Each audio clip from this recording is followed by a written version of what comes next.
The first lady said Epstein was not acting alone and had to be held accountable. She said and called for a congressional hearing, but President Trump multiple times called the files a hoax.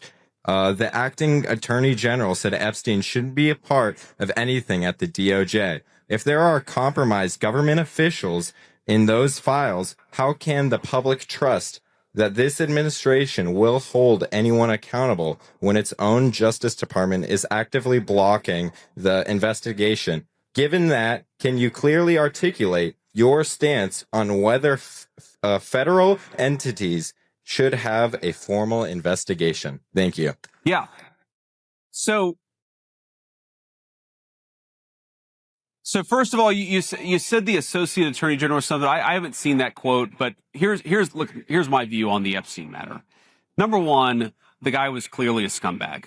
Okay. Number two.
Number two, he clearly had extraordinary connections, both with intelligence services, both inside the United States and outside the United States, and also with a lot of very wealthy and powerful people. Okay.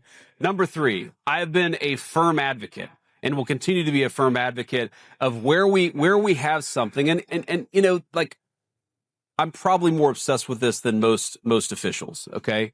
Probably more obsessed with this than most people, even in this room, is when you see somebody who says something in an email that suggests, you know, there's one email I read, and it's been a little while ago, but it was talking about, you know, one person sent an email to Jeffrey Epstein saying, oh, there were some really nice, like, pizzas and grape sodas or something like that. And I remember it sounded like the Pizzagate conspiracy theory, but here it was in like an email from a guy. And my reaction to that was, we should absolutely investigate that person. Okay. And, you know, you remind me, I'm going to follow up on that to see whether we've investigated that person, because we should. We absolutely should. When you see evidence of sexual assault, sexual misconduct, regardless of whether you're powerful or not, in fact, you should probably investigate it more if you're a powerful person, right? I don't want powerful people, you know, being involved in this disgusting behavior. But I have to defend the president on this, because when he said that it was a hoax, what he was talking about was this democratic idea that he's connected to Epstein. If you look at those emails, it's like, you know, they were in the same, you know, everybody in Palm Beach knew everybody. Okay. Like, the president has said he knew Jeffrey Epstein and he was a scumbag.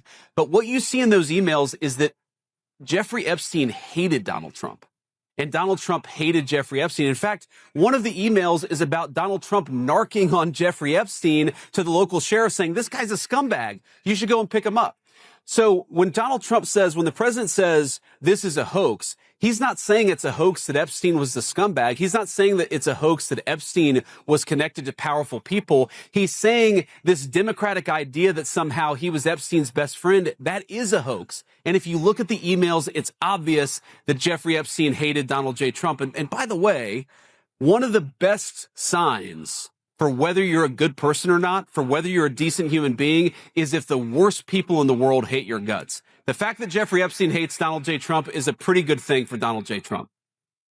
Yeah. Well, and I will say, by the way, just so you know, the DOJ, just before we got on stage, I guess I saw the news, has unredacted, fully, the 6 million documents, made it available to your congressmen and women. So put pressure on them to go give you a report of what they find.